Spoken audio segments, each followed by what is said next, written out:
जय माता दी। तो माता वैष्णो देवी का बुलावा हमें पहली बार आया और हम निकल गए पूरे परिवार के साथ दिल्ली से श्री माता वैष्णो देवी कटरा। कटरा पहुंचने के बाद थोड़ा रेस्ट करना था तो हम ढूंढने निकले होटल का रूम। स्टेशन से निकलते ही हमें मिले एक होटल के एजेंट, जिन्होंने 1000 रुपये होटल का किराया बताया एक दिन का, और बोला कि स्टेशन से लेकर होटल तक आपको हमारी गाड़ी लेकर जाएगी और होटल से लेकर शंकर चौक तक, जहाँ से यात्रा शुरू की जाती है, वहां तक आपको हमारी गाड़ी छोड़कर आएगी।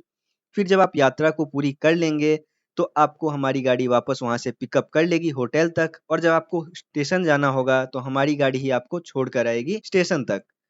और अगर आप यात्रा पर जा रहे हैं, तो आपको जो भी सामान रखना है, वो आप होटल के लॉकर में रख सकते हैं, जिसका कोई भी चार्ज नहीं लिया जाएगा।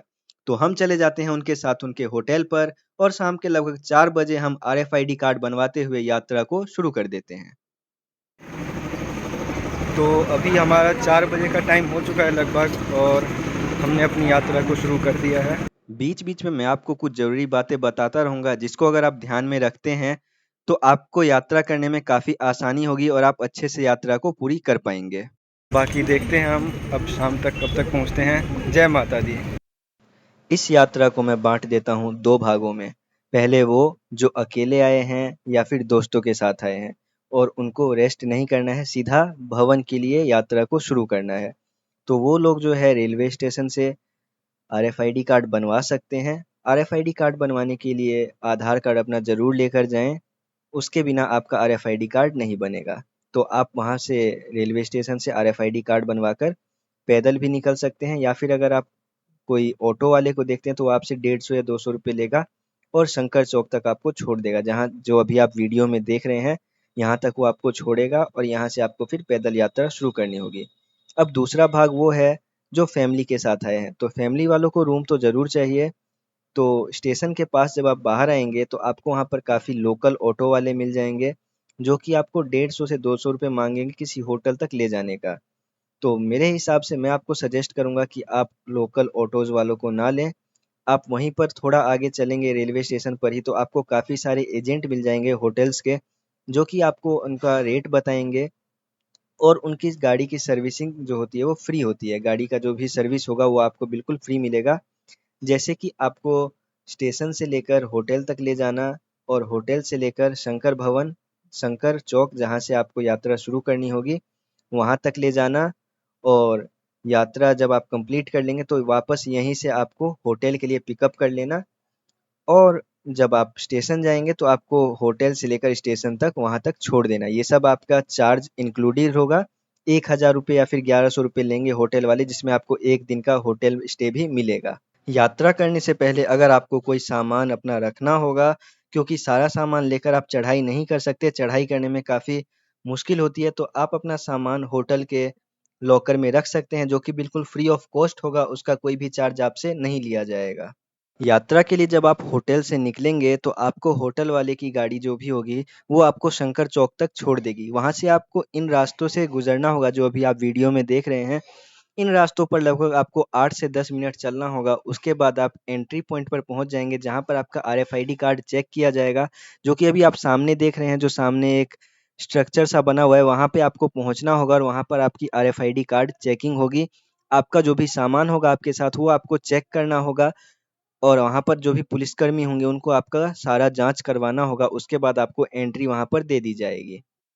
यात्रा को शुरू करने से पहले आप एक यात्रा सिम कार्ड ज़रूर ले लें, जो कि आपको 300 साढ़े 300 रुपए में मिल जाएगा। उससे आपको काफ़ी हेल्प रहेगी यात्रा करने में। यहाँ से आपको एंट्री मिलेगी, यहाँ पर लेडीज़ और जेंट्स के लिए अलग-अलग लाइन रहती है। अगर आपके पास यहाँ पर आरएफआईडी कार्ड नहीं होगा, तो आपको वापस जाना पड़ेगा बस स्टैंड या फिर रेलवे स्टेशन आरएफआईडी कार्ड बनवाने के लिए, और उसके बाद ही आपको एंट्री मिलेगी। तो ध्यान रखें, आपके पास आरएफआईडी कार्ड ज़रूर होना चाहिए। वही है 15-20 किलोमीटर का डबल छुटिया। एंट्री पॉइंट से चेक इन करने के बाद अपना सारा सामान और जितने भी मेंबर्स थे उन सबको एक बार देख लें अच्छे से, और उसके बाद यहाँ पर इन सौंदर्य नज़ारों को देखते हुए माता का नाम लें और अपनी यात्रा को शुरू करें। यहाँ से थोड़ी दूर ही आगे चलेंगे तो आपको दिखेगा दाईं तरफ की दीवारों पर भवन का रास्ता लिखा हुआ, और ऐसे ही यहाँ पर काफ़ी सारी चीज़ें दीवारों पर लिखी होती है, जैसे कि रेट लिस्ट, घोड़ों का जो पालकी का जो रेट होता है वो सब लिखा रहता है, और सामने एक बोर्ड है जय माता दी लिखा हुआ और आपका स्वागत किया जा रहा है। यहाँ से जो रास्ता है वो 2 भागों में बँट जाता है। जिस तरफ से हम जा रहे हैं वो एंट्री पॉइंट है, और लेफ्ट तरफ आप देख रहे होंगे कि वहाँ पर जो भी लोग निकल रहे हैं वो सब वहाँ पर एग्ज़िट पॉइंट है। तो यहाँ पर आपका आरएफआईडी कार्ड जमा ले लिया जाता है, उसके बाद ही आपको एग्ज़िट करने दिया जाता है। यहाँ से जब आप थोड़ा आगे बढ़ेंगे तो आपको घोड़े वाले दिखेंगे, पालकी वाले दिखेंगे, ट्रॉली वाले दिखेंगे। ये सब जो आप देख रहे हैं जो खड़े हैं ये सब वही हैं, घोड़े वाले, पालकी वाले। तो इन सब का रेट अलग-अलग रहता है, वो रेट भी मैं अभी आपको बताऊँगा। तो सब कुछ मैं आपको डिटेल बताऊँगा, उसकी चिंता आप मत करें। आपको बिल्कुल अच्छे से मैं एक्सप्लेन करूँगा, आपको क्या करना है, कहाँ पे करना है, कितना टाइम आपको किस तरफ में लग सकता है, कौन-सा रास्ता आपके लिए अच्छा होगा, वो सारी जानकारी मैं आपको दूँगा। तो अच्छे से आप वीडियो को देखते रहें। जैसे आप इन रास्तों पर आगे बढ़ेंगे, आपको काफ़ी सारी दुकानें दिखेंगी जहाँ पर माता की चुन्नी, लाठी, प्रसाद वगैरह मिलेगा, जो कि आप खरीदना चाहें तो खरीद सकते हैं, और काफ़ी सारे फ़ोटो स्टूडियो भी दिखेंगे आपको जहाँ पर आप फ़ोटो खिंचवा सकते हैं। तो यहाँ से थोड़ा आगे बढ़ने के बाद राइट साइड में आपको टी सीरीज़ का एक शोरूम दिखेगा जहाँ पर मिठाइयाँ, प्रसाद और बहुत कुछ मिलता है, और इसी से थोड़ा आगे बढ़ने के बाद आपको गुलशन कुमार जी का एक लंगर दिखेगा। अगर आप वो लंगर खाना चाहते हैं तो आप वो लंगर बिना किसी परेशानी के खा सकते हैं। ये लंगर बहुत लंबा चलता है, आप बिल्कुल परेशान नहीं होंगे, इसमें बिल्कुल आसानी से आपको खाना मिल जाएगा। लेकिन अगर आपको यहाँ पर खाना नहीं खाना है तो आप आगे कई दुकानें हैं यहाँ पर रास्तों के बीच में जहाँ पर आप खाना-पीना खा सकते हैं, वहाँ पर खाना-पीना का अच्छा इंतज़ाम होता है। आपको कोई परेशानी नहीं होगी, और शौचालय भी यहाँ पर 500-600 मीटर के अंदर में रहता है, तो आपको शौचालय की भी कोई टेंशन लेने की ज़रूरत है नहीं। तो बिल्कुल अच्छे से जाइएगा, एनर्जी रखना अपने पास क्योंकि रास्ता बहुत कठिन है। तो यहाँ पर ये जो आप देख रहे हैं ये रेट लिस्ट है घोड़ों का, पालकी का और पिट्ठू का। यहाँ पर सबका अलग-अलग रेट है, वो आप यहाँ पर बिल्कुल अच्छे से देख सकते हैं। तो यहाँ पर सामने जो आप देख रहे हैं इधर बाल गंगा जाने का रास्ता है, और यहीं से एक नया रास्ता खुला है ताराकोट मार्ग से होकर जो कि भवन की तरफ जाता है, और नीचे ही आपको गुलशन कुमार जी का लंगर भी देखने को मिलता है। तो यहाँ पर मैंने अपनी माताश्री के लिए एक लाठी खरीदा जिसका दाम 20 रुपए था। पैरों में तकलीफ होने के कारण इन्होंने लाठी ली, और ये चाहती थी कि ये खुद के पैरों से चलकर माता के दर्शन करें, ना कि घोड़े और पालकी पर बैठकर माता के पास जाए। हालाँकि मैं भी आपसे यही रिक्वेस्ट करूँगा कि आप घोड़ों का यूज़ ना करें, क्योंकि ये लोग घोड़ों पर बहुत अत्याचार करते हैं, बहुत मारते-पीटते हैं रास्ते में। मैंने देखा तो मुझे काफ़ी दुःख हुआ, लेकिन मैं कुछ कर नहीं सकता था। मैं बस आपसे रिक्वेस्ट करता हूँ कि अगर आप लोग असमर्थ हैं चलने में या जाने में, तो आप पालकी कर लें, लेकिन घोड़ों को ना ले जाएँ। तो जहाँ पर हमने चेक इन किया था उस पॉइंट से यहाँ तक हमें लगभग 10 मिनट लगा, और हम बालगंगा पहुँच गए। बालगंगा में पानी ना के बराबर ही था, और जो पाइपलाइन बिछी हुई थी उसी को एक जगह से फोड़कर काफ़ी तेज़ी से प्रेशर आ रहा था पानी का। वहीं पर सारे लोग नहा रहे थे, तो हम भी वहीं पर नहाकर तैयार हो जाते हैं अपनी आगे की यात्रा करने के लिए। तो यहाँ पर आप देख सकते हैं पानी बिल्कुल ना के बराबर ही था। लेडीज़ के लिए बाथरूम का अलग से इंतज़ाम किया गया है, तो वहाँ पर लेडीज़ नहाकर अपने कपड़े वगैरह बदल सकते हैं। तो उनकी भी कोई नहाने के लिए कोई दिक्कत है नहीं, बिल्कुल अच्छे से वो भी तैयार हो सकते हैं। तो टाइम हो चुका है लगभग 5:30, और हमने अपनी यात्रा को शुरू किया था लगभग 4 बजे। तो अभी हम बालगंगा के पास हैं, और यहाँ पर ये जो देख रहे हैं आप, यहाँ पर हमने नहाए हैं अभी, और अब बस हम अपना आगे का ट्रिप कंटिन्यू करने वाले हैं आगे की यात्रा को। तो चलिए, बालगंगा में पानी पूरा सूख चुका है, लगभग ना के बराबर ही है पानी। जो भी पाइपलाइन से पानी आ रहा है लोगों ने उसी में छेद कर दिया है, और उसी से लोग नहाते हैं। प्रेशर काफ़ी तेज़ रहता है, तो ज़्यादा अच्छे से वहाँ पर तो नहीं नहा पाते, लेकिन जो भी है माता का नाम लेकर लोग यहाँ पर नहा लेते हैं, और हम भी यहाँ पर नहाकर तैयार हो जाते हैं। यहाँ से निकले हैं। ये बालगंगा क्या है वो मैं आपको बताने का थोड़ा-सा प्रयास करता हूँ। तो माना ऐसा जाता है कि जब हनुमान जी को चलते-चलते प्यास लग गई थी, तो उन्होंने माताजी से बोले थे कि मुझे प्यास लगी है। तब माताजी ने अपने तीर को धरती में मारकर वहाँ से पानी को निकाला था, और उसी पानी को पीकर हनुमान जी ने अपनी प्यास को बुझाए थे। और उसके बाद माता ने उसी पानी से अपने बाल को धोई थी। तभी से इसका नाम बाल गंगा या फिर बाण गंगा पड़ गया और उसको इसी नाम से जाना जाता है। अगर आपने लाठी पीछे नहीं ली है तो आप यहाँ भी लाठी ले सकते हैं। जैसा कि यहाँ पर काफ़ी सारे शॉप्स हैं, खाने का भी यहाँ पर इंतज़ाम पूरा अच्छे से है, और अगर आपको कुछ और भी ख़रीदना है तो भी आपको मिल जाएगा। पानी वगैरह पीते रहिए, अच्छे से हाइड्रेटेड रहिए, क्योंकि वॉशरूम यहाँ पर हर 500-600 मीटर पे है, तो ज़्यादा टेंशन लेने की ज़रूरत है नहीं आपको। बाकी मैं अपनी फैमिली के साथ आया हूँ, तो यहाँ पर चढ़ाई थोड़ी ज़्यादा है, तो चलते चलते सांस फूल जा रही है, बाकी और सब ठीक है। यहाँ पर हम सब नींबू पानी पीकर आगे की तरफ बढ़ते हैं। नींबू पानी का जो प्राइस था वो 30 रुपये पर ग्लास था, और मैं अपने साथ कुछ टॉफ़ीज़ रख लेता हूँ, और टॉफ़ी का प्राइस जो था वो 10 रुपये में 6 टॉफ़ी मिल रही थी। 1 रुपये वाली जो होती है वो 10 रुपये की 6 टॉफ़ी मिल रही थी। यहाँ पर लेफ्ट साइड में आप देखेंगे कि फ़ोटोज़ स्टूडियो वगैरह है, अगर आप लोग फ़ोटो खिंचवाना चाहते हैं तो यहाँ पर खिंचवा सकते हैं। फ़ोटो का प्राइस मैंने पता नहीं किया, अगर आप लोग खिंचवाएँगे तो आप यहाँ पर पूछ सकते हैं। यहाँ पर देखिए जो राइट साइड में जो गाड़ियाँ हैं वो सामान ले आने के लिए काम आती हैं, और आगे जो आपको दिख रहा है यहाँ पर ट्रॉली, इसका प्राइस अलग-अलग होता है। ये लोग एक स्टॉप से दूसरे स्टॉप के लिए अलग-अलग रुपए लेते हैं। कुछ 300 रुपए लेते हैं, कुछ 600 रुपए लेते हैं, और कुछ लोग 800 साढ़े 800 रुपए तक भी लेते हैं। तो वो इनका अलग-अलग डिपेंड करता है, जैसा-जैसा इनका डिस्टेंस रहता है वैसा-वैसा इनका प्राइस रहता है। तो रास्ते में हमें एक मंदिर दिखता है, यहाँ पर अगर आप बैठना चाहें तो बैठ सकते हैं, नहीं तो आप अपने आगे की यात्रा को कंटिन्यू रख सकते हैं। हम भी वैसा ही करते हैं, बिना रुके हुए हम यहाँ तक चल रहे हैं। जितना भी अभी एनर्जी है उस सबको हम धीरे-धीरे रिलीज़ करते जा रहे हैं, और थोड़ी-थोड़ी दूर पर हम बैठ-बैठ कर जा रहे हैं। मेरी माताजी आगे हैं, और यहाँ पर देखिए जो ये मंदिर है, आप सामने दिख रहा होगा, एक नया मंदिर बन रहा है, और यहाँ पर आपको घोड़ों को जहाँ पर रखा जाता है वो जगह भी आपको यहाँ पर दिख रही होगी।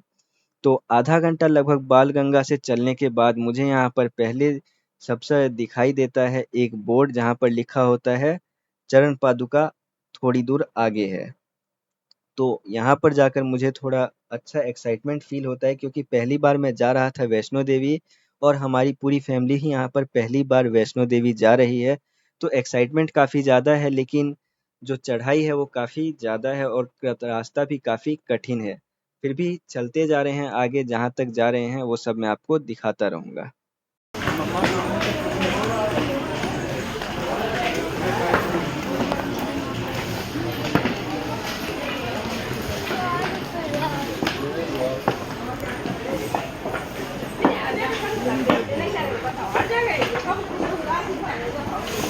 मिनी करते हैं ना, आज तो मिनी बना देते हैं।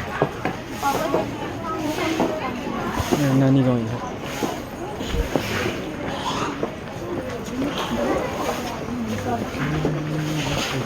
कितने स्लाइड हैं।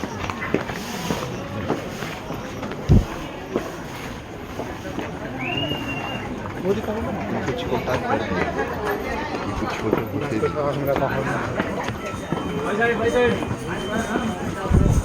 ये क्या कहते हैं सर?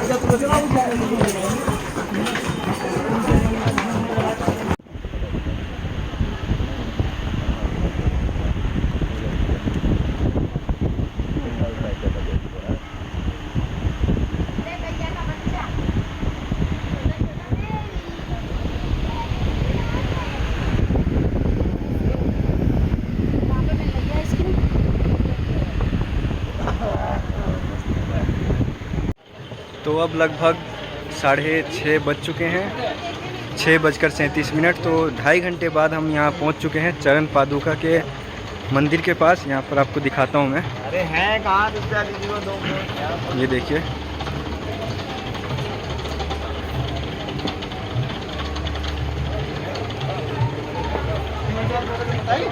तभी की बात है, और है ऐसी बात ना। मैं फैमिली के साथ आया हुआ हूँ, तो काफ़ी टाइम मुझे काफ़ी जगह पे रुकना पड़ा, स्टॉप लेना पड़ा, क्योंकि मम्मी आई है साथ में, तो उनको थोड़ा प्रॉब्लम है चलने में, जिस वजह से ब्रेक ले लेकर हम चल रहे हैं। कुछ पानी वगैरह, नींबू पानी, जूस वगैरह पीते हुए चल रहे हैं।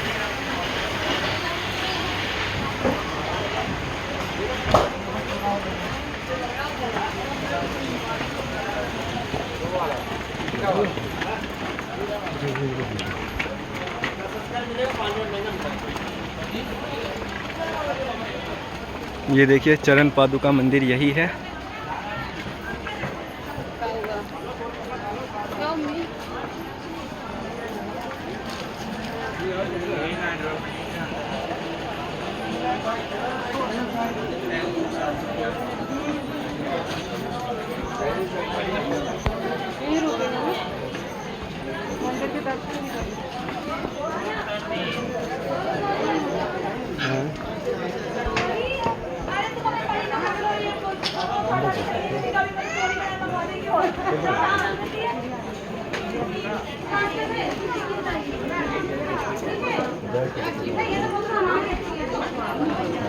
पादुका से यहाँ पर बिल्कुल एक अच्छा मस्त व्यू दिखता है।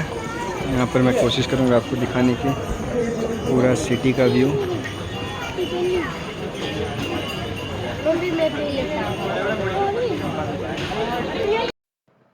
और चरण पादुका क्या है, इसका निर्माण कैसे हुआ, इसका थोड़ा सा इतिहास मैं आपको बताने की कोशिश करता हूँ। तो माना ऐसा जाता है कि जब बाबा भैरवनाथ माता का पीछा करते हुए आ रहे थे, तब माता वैष्णो देवी ने यहाँ पर रुककर पीछे मुड़कर देखी थी कि बाबा भैरवनाथ कहाँ हैं। और जब वो यहाँ पर रुकी थी पीछे मुड़ने के लिए, तब उनके चरणों के निशान यहाँ पर छप गए थे। इसलिए इस जगह को चरण पादुका के नाम से जाना जाता है।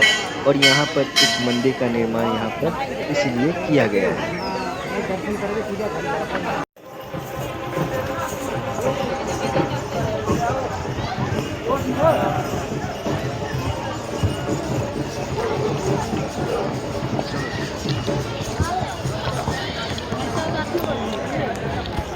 7 बजे वाला है था। आधे घंटे तक यहाँ पर दर्शन करने के बाद अब बज चुके हैं 7 शाम के, और अब हम यहाँ से निकल रहे हैं। तो देखिए सामने एक दुकान दिखी जहाँ पर आपको फ्री वाईफाई मिल जाएगा, और ऐसे ही यहाँ पर काफ़ी सारी दुकानें होंगी ऐसा मुझे लगता है। बाकी देखते हैं, ये आप दुकान का नाम देख सकते हैं। और अभी चलते हैं हम आगे। अब यहाँ से देखते हैं कितना दूर है। बाकी जो भी इंफॉर्मेशन होगी वो बिल्कुल एंड में आपको एक बार समरी बना कर दूँगा। यहाँ पर चढ़ाई काफ़ी ज़्यादा है। तो अभी तक हमको हो चुके हैं पूरे 3 घंटे यात्रा करते हुए, जब जिसमें हम बालगंगा पे रुके, और अब यहाँ पर चरण पादुका से ऊपर जा रहे हैं।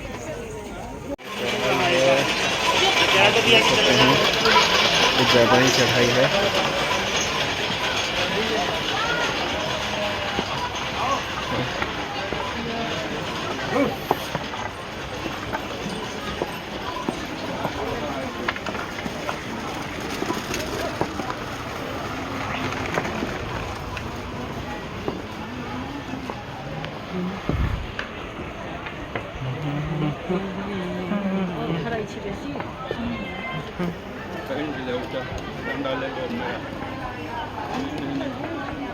तो चरण पादुका से थोड़ा आगे आने के बाद जब आपको एक टर्न लेना होता है, तो यहाँ पर आप देखेंगे 2 रास्ते दिखेंगे आपको। एक सीढ़ी वाला रास्ता आप देख सकते हैं, और एक नॉर्मल रास्ता। तो हम चलेंगे नॉर्मल वाले से, और मैं आपको ही रिकमेंड यही करूँगा कि आप नॉर्मल रास्ते से चलें, क्योंकि सीढ़ियों में चलने से आपको दिक्कत हो सकती है, घुटनों में दर्द होने लगेगा, आगे का रास्ता आपके लिए और कठिन हो जाएगा।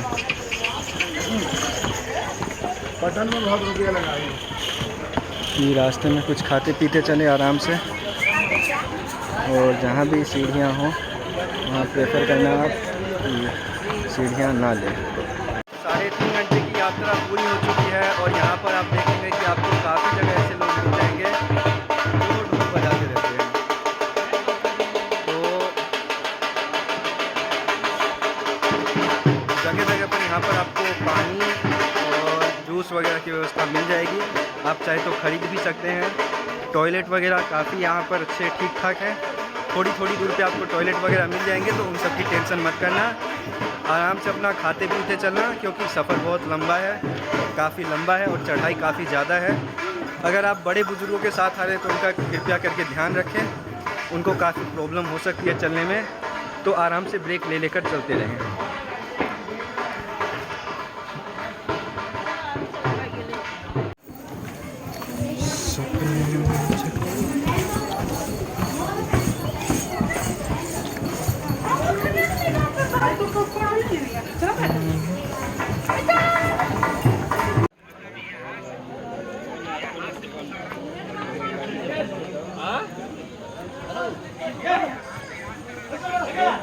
अच्छा नहीं ना, अभी हम 10 मिनट 15 मिनट से भी फोन लगा रहे रानी को लगाए, वो उठा ही नहीं। फिर हम दोनों को एक बार कॉन्फ्रेंस में लेके वीडियो कॉल करते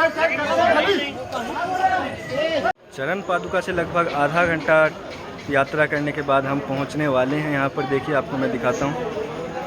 यहाँ पर आपको दिखेगा अर्धकुमारी, यहाँ से 3 किलोमीटर दूर है। अर्धकुमारी का काउंटर जो है वो 3 किलोमीटर दूर है। टाइम हो चुका है 7:30।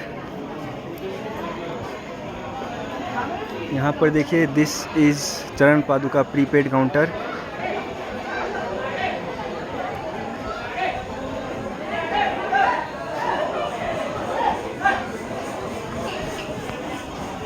यहाँ पर आप देख सकते हैं।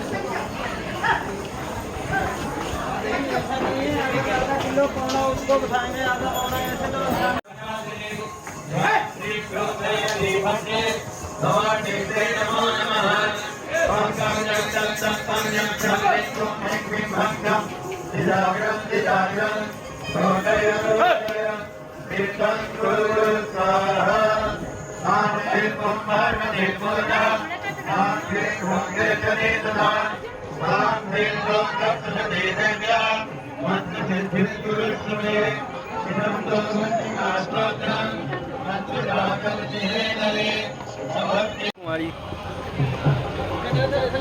तो यहाँ पर देखिए एक बहुत अच्छा व्यू मिलता है। यहाँ पर ये देखिए पूरा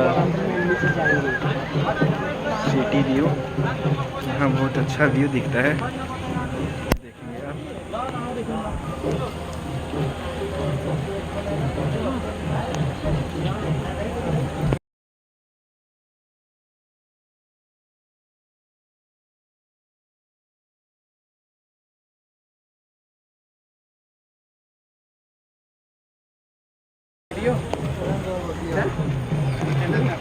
तो अब यहाँ पर चलेंगे हम। बारिश शुरू हो चुकी है थोड़ी थोड़ी, ज़्यादा तेज़ तो नहीं है लेकिन फिर भी बारिश हो रही है। यहाँ पर देखिए दुकानें हैं। अब हमको यहाँ से इधर जाना होगा आगे की तरफ।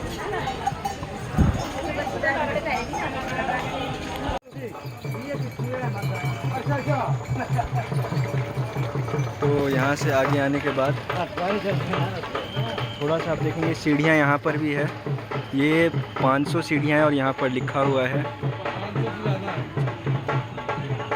हृदय, और 592 सीढ़ियाँ हैं यहाँ पर, 592 सीढ़ी। तो ये काफ़ी आपको जल्दी तो पहुँचा देगा, लेकिन अगर आपके साथ बुज़ुर्ग लोग हैं, आपके मम्मी पापा हैं, तो आप प्रेफर कीजिए कि आप इन रास्तों से ही चलें। ये थोड़े ऊंचाई पर ज़रूर है, थोड़ा चढ़ाई ज़रूर है, लेकिन उनको आराम मिलेगा। सीढ़ियों से उनको ज़्यादा तकलीफ़ होगी। और अगर आप अपने दोस्तों के साथ आए हैं तो आप ट्राई कर सकते हैं। बाकी देखते रहे, रात काफ़ी हो चुकी है, 8 बजने वाले हैं और अंधेरा होने लगा यहाँ पर। जितना हो सकेगा उतना मैं आपको दिखाऊंगा। बाकी जो मैं नहीं दिखा पाया, नहीं रिकॉर्ड कर पाया, वो मैं आपको बता दूंगा लास्ट में वीडियो के एंड में। तो बने रहिएगा, वीडियो देखते रहिए।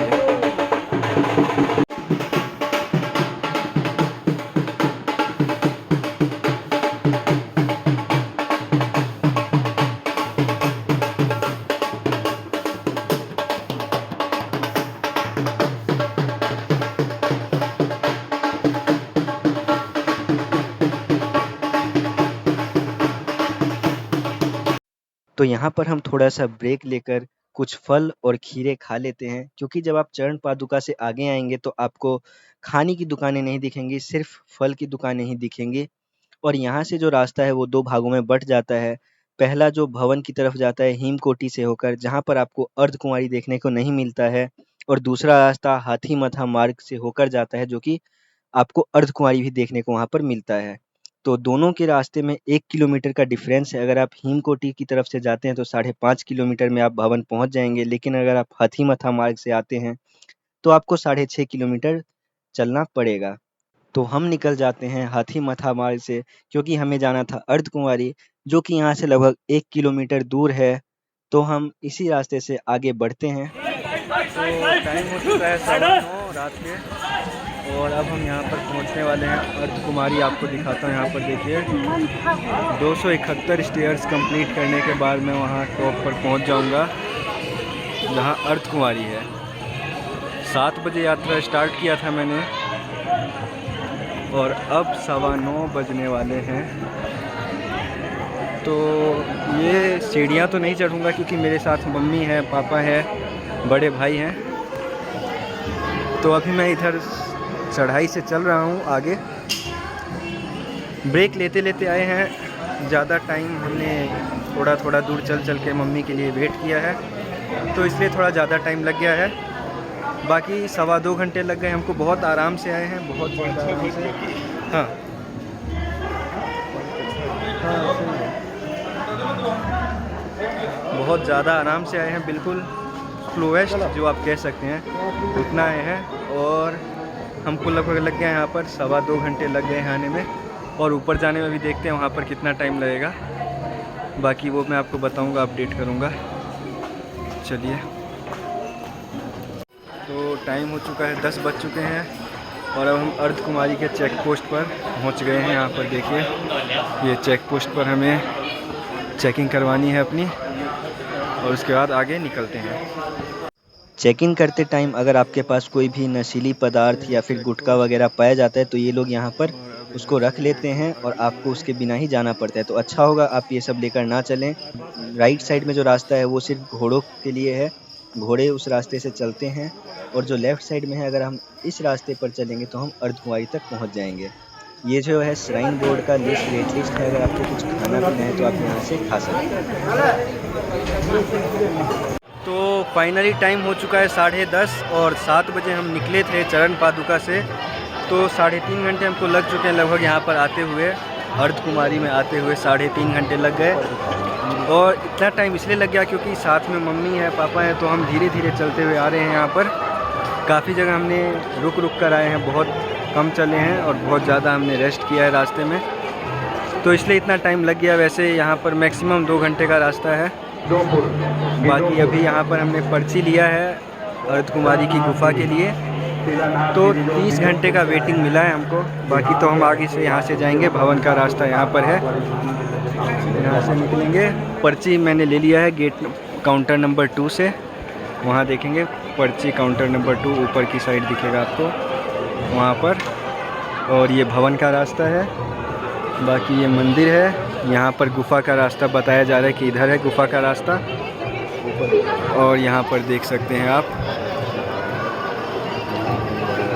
यहाँ पर आपको रूम वगैरह मिल सकता है। यहाँ पर देखिए फ्री अकोमोडेशन लिखा है, उसके लिए कुछ प्रोसीजर होगा, वो मुझे नहीं पता है फ़िलहाल तो।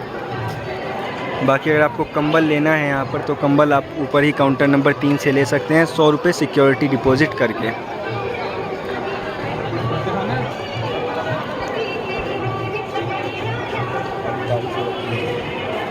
देख रहे हैं बारिश हुई थी हल्की हल्की, तो इसकी वजह से ये फ्लोर पूरा गीला है।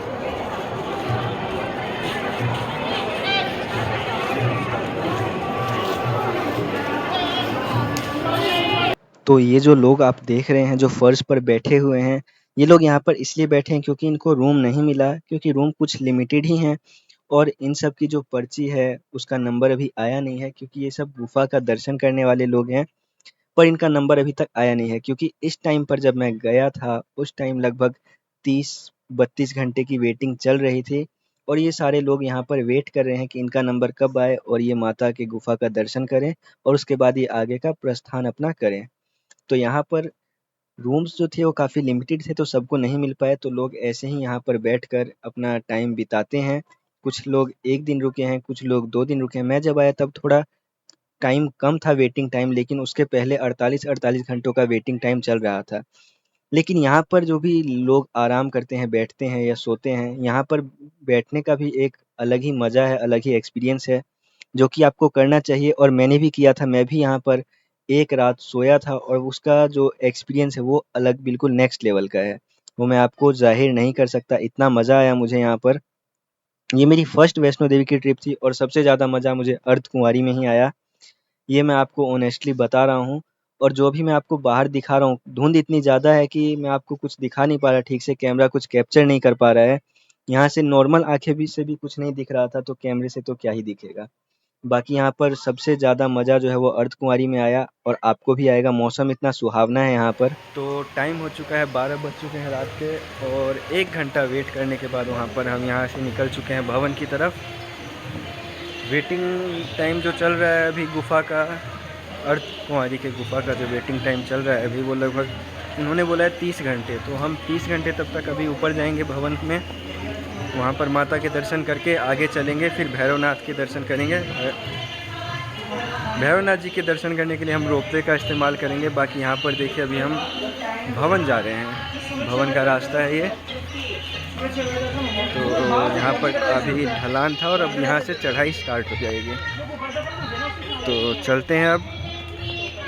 यहाँ से कितनी देर में पहुँचेंगे भवन वो मैं आपको अपडेट दूंगा। यहाँ तक हम 7 घंटे में पहुँचे थे।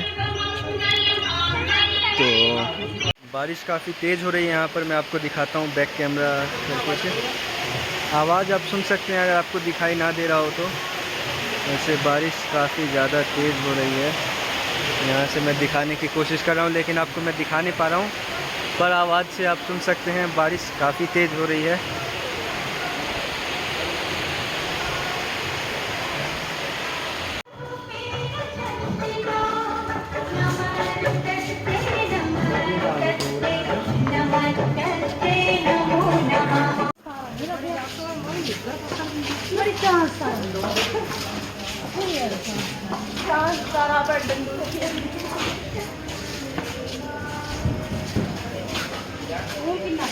तो रात के 2:30 बज रहे हैं और अभी हम लगभग 1 किलोमीटर यहाँ से दूर है भवन का रास्ता।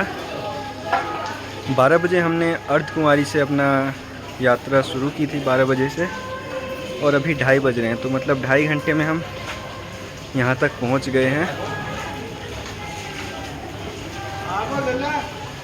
ये जितने भी बंदर आपको ऊपर दिख रहे हैं जो लटके हुए हैं, ये हालांकि इस टाइम पर सो रहे हैं। अपने छोटे छोटे जो बंदर हैं वो अपनी माओ के साथ बिल्कुल चैन से सो रहे हैं। दिन भर ये लोग काफ़ी खेल कूद करते हैं, इधर से उधर घूमते रहते हैं। काफ़ी मौज मस्ती करने के बाद ये काफ़ी ज़्यादा थक जाते हैं और रात को अपनी माओ के साथ ये इतने आराम से प्यार से सो जाते हैं। किसी को भी ये तंग तो नहीं करते हैं बिल्कुल भी।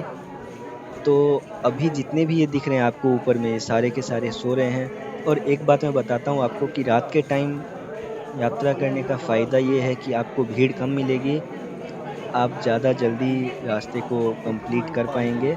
और यही अगर आप दिन में करते हैं तो भीड़ ज़्यादा होती है, तो ज़्यादा टाइम लग जाता है और मज़ा भी नहीं आता है। तो रात के 3 बज चुके हैं और अब हम भवन से मात्र 1 किलोमीटर की दूरी पर हैं।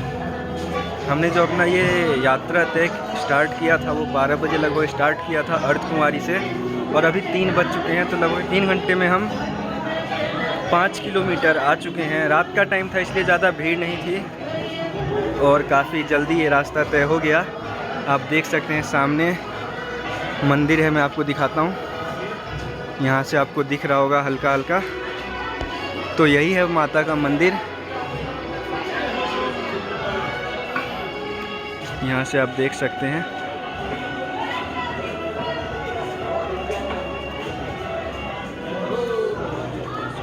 यहाँ से तो अच्छा दिख रहा है।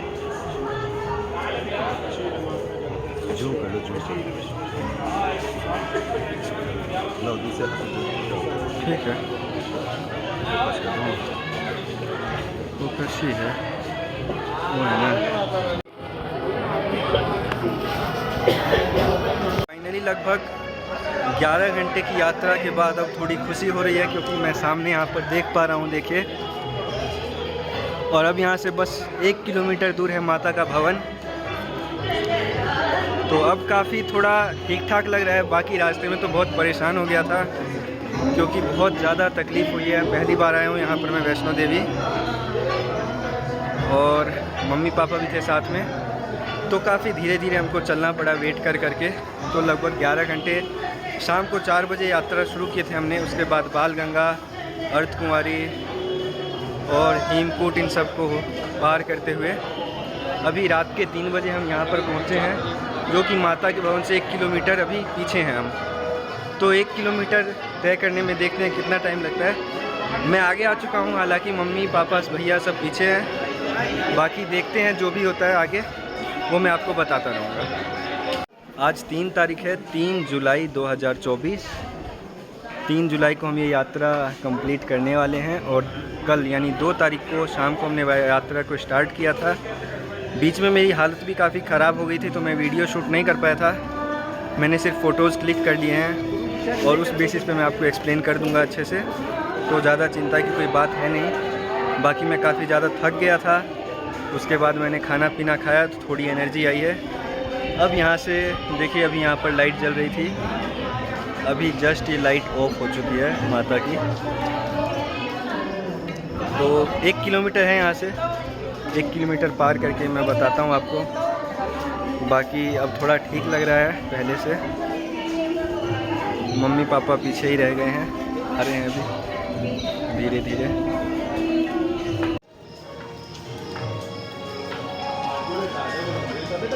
तो भवन से 1 किलोमीटर पहले देखिए, ये जो रास्ता है ये काफ़ी कभी ऊंचाई में चढ़ाई है, कभी ढलान है, फिर दोबारा चढ़ाई है। तो ऐसे करके देखिए, आपको दिख रहा होगा हल्का हल्का। पहले ढलान है, फिर चढ़ाई है, बीच में फिर ढलान है, फिर चढ़ाई है। तो ऐसे करके कुछ रास्ता है ये भवन का।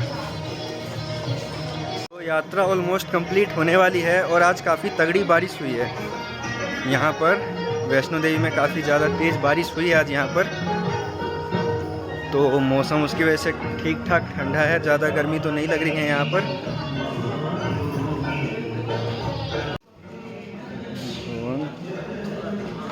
तो यहाँ पर देखे आपने, भवन 750 मीटर दूर बचा हुआ है बस अब। तो काफ़ी अच्छा लग रहा है अब। थकावट जो थी वो थोड़ी थोड़ी मिटती हुई नज़र आ रही है मुझे। अब जोश में आ चुका हूँ मैं थोड़ा पहले से ज़्यादा। देखिए बाकी लोग भी आगे चल रहे हैं, काफ़ी सारे लोग। जब मैंने 12 बजे स्टार्ट किया था यात्रा तब बहुत कम लोग थे, लेकिन धीरे धीरे करके भीड़ बढ़ने लग गई। लेकिन फिर भी दिन के मुकाबले भीड़ काफ़ी कम है, तो ये टाइम बहुत सही है। अगर मैं यही दिन में कर रहा होता यात्रा को, तो ये टाइम जो मुझे लगा है अभी इतना आराम से चलने कर बाद, जो कि 3 घंटे लगा है, तो ये मुझे लगभग 5 घंटे लग जाता है ऐसे आने में। क्योंकि जब मैं नीचे से आया था एंट्री पॉइंट से, तो 4 बजे स्टार्ट हुई थी यात्रा, और 11 बजे मैं पहुंचा था अर्धकुंवारी। और यहाँ पर मैं सिर्फ 3 घंटे में पहुँच गया हूँ, 12 बजे से 3 बजे तक। डिस्टेंस सेम है दोनों का, लेकिन टाइम में बहुत डिफरेंस है, जबकि चढ़ाई यहाँ पर ही ज़्यादा है। तो भीड़ एक फैक्टर था, मेन फैक्टर था, जिसकी वजह से इतना टाइम लग रहा था दिन में। तो ये है माता का भवन, जो कि बहुत जगमगा रहा है। ऐसा लग रहा है कि यहाँ पर दिवाली मनाई जा रही है, और बहुत ही मज़ा आ रहा है। आपको भी ऐसे ही मज़ा आएगा जब आप पहली बार वैष्णो देवी आएंगे। कोशिश करूँगा मैं कि अगली बार जल्दी आऊँ, माता का बुलावा मेरे पास दोबारा जल्दी आए। बहुत मज़ा आ रहा है यहाँ पर। तो चलिए आगे की यात्रा को हम कंटिन्यू करते हैं, और माता के पास जल्दी से जल्दी पहुँचने की कोशिश करते हैं। जय माता दी। तो जिस पॉइंट पे मैं खड़ा हूँ, यहाँ से मात्र 500 मीटर की दूरी पर भवन है। और यहाँ पर देखिए क्या एक इम्पोर्टेंट नोटिस लिखा हुआ, मैं आपको दिखा देता हूँ। यहाँ पर आप देख सकते हैं, prams pithu are not allowed beyond this point. तो यहाँ से आपको पैदल ही चलना पड़ेगा। यहाँ से ना आपको कोई घोड़ा लेकर जाएगा, ना खच्चर लेकर जाएगा, ना पिट्ठू वाले लेकर जाएंगे, और ना वो जो बेबी ट्रॉली होती है वो लेकर जाएगी आपको यहाँ से भी। यहाँ से आपको पैदल ही चलना होगा। थोड़ा ही दूर है यहाँ से भवन, मात्र 500 मीटर की दूरी पर। हम भवन में एंट्री कर लेंगे। यहाँ पर सुन सकते हैं आप, गाना बहुत अच्छा चल रहा है। अब तो मज़ा आ रहा है और स्पीड भी मेरी अब बढ़ चुकी है भवन की तरफ बढ़ने की, पता नहीं अपने आप ही ये हो रहा है। और अब मैं जा रहा हूँ बिल्कुल स्पीड में। तो आगे पहुँच के आपको मैं कंटिन्यू करता हूँ वीडियो को।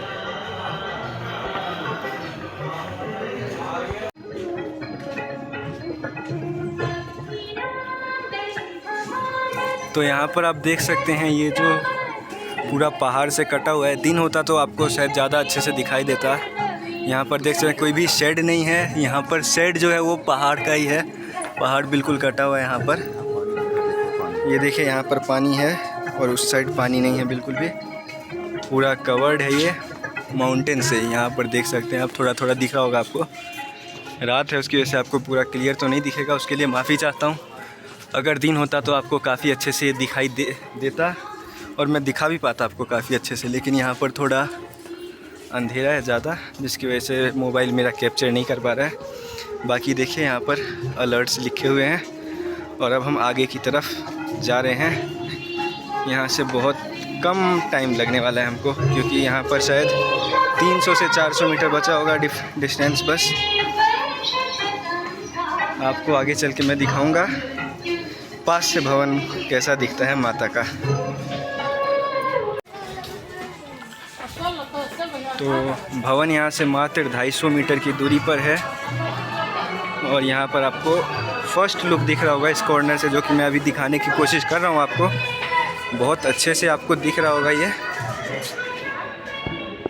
और नहीं दिख रहा है तो मैं थोड़ा जूम करने की कोशिश करता हूँ। अब ज़रूर दिख जाएगा आपको।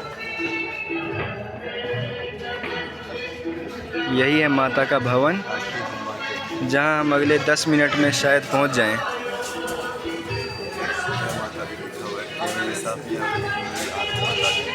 ऊपर लिखा हुआ है सबसे ऊपर जय माता दी। तो आपको शायद ना दिखे, लेकिन मुझे आंखों से दिख रहा है। आपको कैमरे में ना दिख रहा होगा क्योंकि कैमरा क्वालिटी उतनी अच्छी है नहीं और रात का टाइम भी है।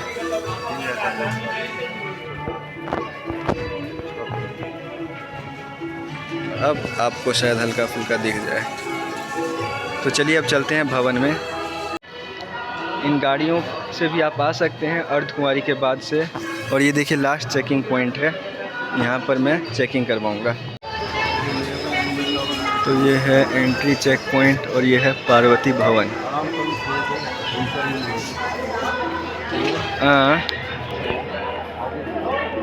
आपको भेंट शॉप दिख रहा होगा। यहाँ जो आप देख रहे हैं भेंट शॉप 2, ऐसे ही कई सारे भेंट शॉप है जिसमें अलग अलग नंबर लिखे हैं 1 2 3 4 5 ऐसे करके। यहाँ पर जो प्रसाद है वो ऑफिशियली प्रसाद मिलता है, जो कि अगर आप बिना नारियल के खरीदते हैं तो 50 रुपये का मिलेगा और नारियल के साथ खरीदते हैं तो 100 रुपये का। ये श्राइन बोर्ड द्वारा मैनेज किया जाता है। अगर श्राइन बोर्ड नहीं पता आपको कि क्या है, तो श्राइन बोर्ड पूरे वैष्णो देवी का मैनेजमेंट करता है। उनकी ये ऑफिशियल शॉप्स हैं और उनके रास्ते में आप देखेंगे काफ़ी सारे भोजनालय भी वो लोग चलाते हैं। यहाँ से उनको सारे प्रसाद वगैरह लेने हैं और लगाने हैं वहाँ। ये पीछे धर्मशाला की। तो रोपवे का यहाँ से आप देख सकते हैं। और अब जो टिकट है वो दुर्गा भवन के बेसमेंट से टिकट बुक की जाती है। यहाँ पर देखिए लिखा हुआ है offline current ropeway at Durga Bhawan basement. तो दुर्गा भवन के बेसमेंट में है। हम भी लेंगे अभी थोड़े टाइम बाद। पहले यहाँ पर दर्शन अपना पूरा कर लेते हैं, उसके बाद चलेंगे।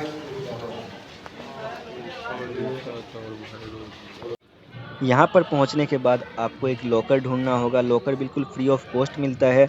आपको सिर्फ अपना आधार कार्ड देना होगा। वो लोग आपका आधार कार्ड नंबर नोट करेंगे और आपको एक लॉकर अलॉट कर देंगे। उसमें आप अपना सारा सामान रख सकते हैं। आप यहाँ पर भी नहा सकते हैं और आगे दुर्गा भवन में भी नहा सकते हैं। उसके बाद आप अपना सारा सामान लॉकर में रख दीजिए, अपने फ़ोन वगैरह जो भी आपके साथ है, क्योंकि भवन में आपको सिर्फ प्रसाद ले जाने की अनुमति है। उसके अलावा आप कुछ भी नहीं ले जा सकते हैं। ऐसा ही आपको करना होगा बिल्कुल। यहाँ पर देखिए और भी भेंट शॉप है जहाँ से आप प्रसाद खरीद सकते हैं।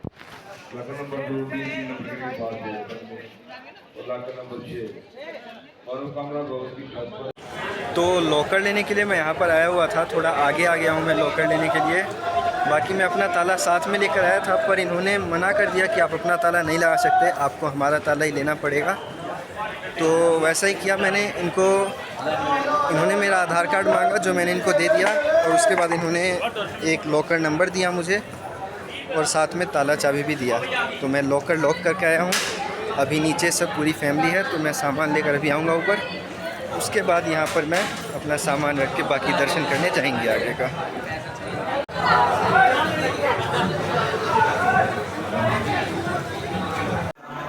तो अब 9:30 बज चुके हैं और हमने माता का दर्शन बहुत अच्छे से कर लिया है। काफ़ी मज़ा आया माता का दर्शन करने में। हम सब पहली बार आए थे वैष्णो देवी। तो माता का दर्शन करने के बाद हमने रोपवे का टिकट लिया, जिसका प्राइस 100 रुपये पर पैसेंजर है और ये टिकट 2 घंटे तक वैलिड रहता है। अगर आप 2 घंटे के अंदर वापस आते हैं तो आपका कोई भी चार्ज नहीं लिया जाएगा, आप उस 100 रुपये में ही वापस आ जाएंगे। लेकिन अगर आप 2 घंटे के बाद बाबा भैरवनाथ के पास जो स्टेशन है रोपवे का, अगर वहाँ पे आप 2 घंटे के अंदर वापस पहुँच जाते हैं तो आपको फ्री ऑफ कॉस्ट ही लेके आया जाएगा नीचे, जिसका आपको कोई भी चार्ज नहीं लिया जाएगा।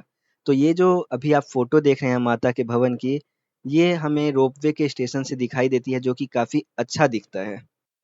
लगभग 20 मिनट तक लाइन में लगने के बाद हमारा नंबर आ जाता है रोपवे में और हम अपना सफ़र 3 मिनट का तय करते हैं। ये जो रोपवे है ये सिर्फ 3 मिनट लेता है आपको यहाँ से लेकर बाबा भैरवनाथ तक पहुँचाने में। उसके बाद आप वहाँ पर दर्शन कीजिए बाबा भैरवनाथ के। वहाँ पर मंदिर में अगर आप पूजा करना चाहते हैं तो पूजा कीजिए, थोड़ा एंजॉय कीजिए। वहाँ पर जो छत है काफ़ी अच्छी है, काफ़ी ऊंचा, जो सबसे ऊंचा प्लेस है वो वहाँ पर जो छत है वहाँ पर आप थोड़ा एंजॉय कीजिए, फ़ोटो वगैरह खींचिए और कोशिश करिए कि 2 घंटे के अंदर ही आप बाबा भैरवनाथ के पास जो स्टेशन है इन रोपवे का वहाँ पर आप पहुँच जाएँ। तो अगर आप वहाँ पर 2 घंटे के अंदर पहुँच जाते हैं तो वहाँ पर आपको फ्री ऑफ कॉस्ट नीचे लेकर आया जाएगा, जो कि आपका 100 रुपये आपने टिकट का खरीदा था उसी 100 रुपये में आप आ जाएंगे। लेकिन अगर आप 2 घंटे के बाद वहाँ पर जाते हैं तो आपको एक टिकट दोबारा अपने लिए खरीदना होगा और आपको उस टिकट पर ही एंट्री मिलेगी। जब हम यहाँ पर रोपवे का यूज़ कर रहे थे तो धुंध काफ़ी ज़्यादा थी, कैमरा कुछ कैप्चर कर नहीं पाया। इस रोपवे में लगभग 25 से 30 पैसेंजर एक साथ खड़े होते हैं, क्योंकि बैठने की सीट यहाँ पर है नहीं। हालाँकि एक चेयर रहती है जिसमें अगर किसी को बैठना है तो वो बैठ सकता है, बाकी लोगों को खड़े-खड़े ही जाना पड़ता है। और कोई बड़ी बात भी नहीं है, क्योंकि 3 मिनट तो कोई भी खड़ा रह सकता है और जो कि इनका इतना सस्ता प्राइस है। 100 रुपये में सिर्फ ये आपको लेकर भी जाते हैं और लेकर भी आते हैं। ऐसा ही सेम रोपवे हरिद्वार में भी है, लेकिन वो लोग 300, 350, 400 रुपये लेते हैं। पर उसमें ऐसा होता है कि बैठने की व्यवस्था होती है और उसमें सिर्फ एक टाइम पर 4 या 5 लोग ही बैठते हैं। पर ये भी अच्छा है, कम पैसों में 2-3 मिनट लोग खड़े हो सकते हैं और आसानी से ये रास्ता अपना तय कर सकते हैं, क्योंकि बाबा भैरवनाथ तक पहुंचने के लिए काफ़ी कठिन चढ़ाई है और कठिन चढ़ाई के साथ-साथ लंबाई भी 3 किलोमीटर की है, जो कि नॉर्मल लोगों के लिए पॉसिबल नहीं हो पाता है, बुज़ुर्गों के लिए तो बिल्कुल भी नहीं हो पाता है। तो एक बहुत अच्छा मैनेजमेंट ने किया हुआ है काम इस रोपवे का, जिसको आप सस्ते प्राइस में भी यूज़ कर सकते हैं। और हम लोग भी बाबा भैरवनाथ के दर्शन करने के बाद 2 घंटे के अंदर ही वहाँ पहुँच जाते हैं और हमें विदाउट कोई एक्स्ट्रा टिकट लिए हम नीचे आ जाते हैं। क्योंकि माना ऐसा जाता है कि माता ने उनको वरदान दिया था बाबा भैरवनाथ को कि अगर माता वैष्णो देवी के कोई दर्शन करता है, पूजा करता है उनकी, और बाबा भैरवनाथ की पूजा नहीं करता है, तो जो उनकी प्रार्थना है वो अस्वीकार होती है, अधूरी मानी जाती है और माता उसको वैलिड नहीं मानती है, जिस वजह से लोगों को बाबा भैरवनाथ के दर्शन करना भी अनिवार्य माना जाता है। ये वरदान इसलिए माता ने उनको दिया था क्योंकि जब आखिरी टाइम पर उनका गर्दन को धड़ से अलग कर दिया था माता ने, तब बाबा भैरवनाथ ने माता को माता कहकर संबोधित किया और अपने सारे पापों का प्रायश्चित करने के लिए क्षमा मांगा।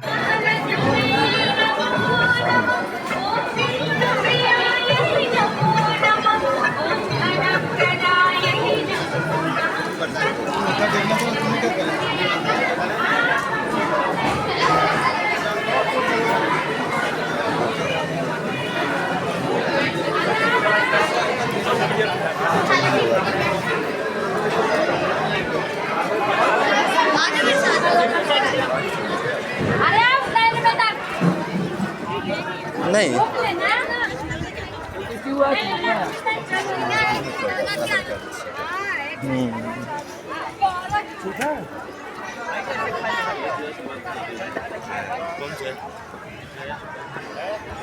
वो मौसम नहीं है जो नीचे दिखे, नीचे दिखता ना अगर यहाँ से तो इतना वो होता है, इतना ऊपर।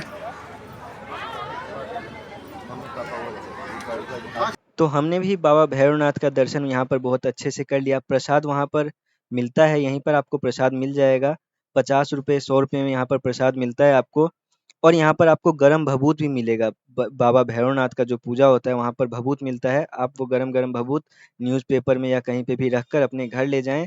और कोशिश करें कि 2 घंटे के अंदर ही आप वहाँ पर जो रोपवे का स्टेशन है वहाँ पहुँच जाए, जिससे आपको एक्स्ट्रा टिकट लेने की ज़रूरत ना पड़े। 11 बजे हम बाबा भैरवनाथ से नीचे भवन के पास आ जाते हैं। और जहाँ पर हमारा लॉकर था वहाँ पर लगभग 2 घंटे आराम करने के बाद 1 बजे हम यहाँ से लॉकर का ताला चाबी जमा कर कर निकल जाते हैं अर्धकुंवारी की तरफ, क्योंकि जो हमने वहाँ पर पर्ची कटवाई थी उसका नंबर भी 30 घंटे बाद आने वाला था।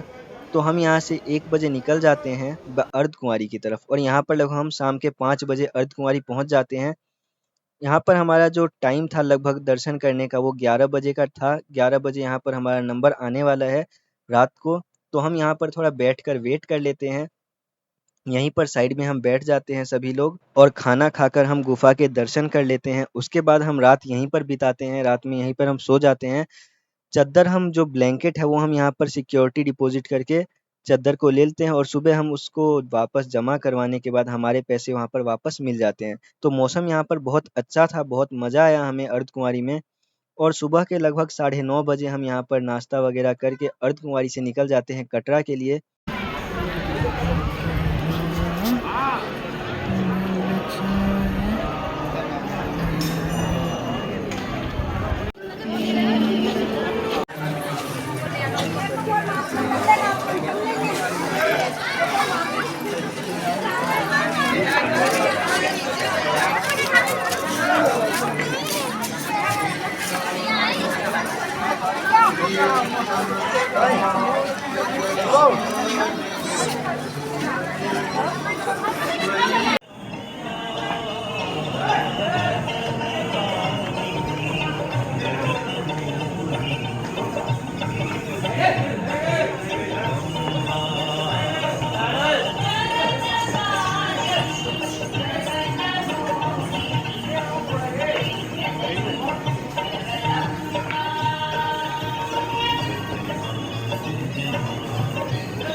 और रास्ते में कुछ सामान सब खरीदते हुए हम नीचे एंट्री पॉइंट पर 1:15 बजे तक पहुंच जाते हैं। रास्ते में हम थोड़ा धीरे-धीरे चलते हैं प्रसाद वगैरह खरीदते हुए, इसलिए ज़्यादा टाइम लग जाता है। तो 1:15 बजे हम एंट्री पॉइंट पर पहुंच जाते हैं, और वहां पर हम आरएफआईडी कार्ड जमा करके एग्जिट कर लेते हैं। यात्रा हमने शुरू किए थे 3 तारीख को शाम के 4 बजे, और यात्रा खत्म हुई थी हमारी 5 तारीख को दोपहर के 1 बजे। तो लगभग 45 घंटे का यात्रा था हमारा। और इस यात्रा में बहुत मज़ा आया। पहली बार हम लोग वैष्णो देवी आए थे। वैष्णो देवी में काफ़ी मज़ा आया। अर्धकुंवारी में हम 1 रात रुके भी थे, तो वहाँ पर भी काफ़ी अच्छा लगा हमें। अर्धकुंवारी में भी काफ़ी ज़्यादा मज़ा आया। आप लोग भी ज़रूर आइए, बहुत अच्छा है, और माता से प्रार्थना करूँगा कि अगली बार हमें जल्दी बुलाएँ। तो ज़ोर से बोलिए जय माता दी।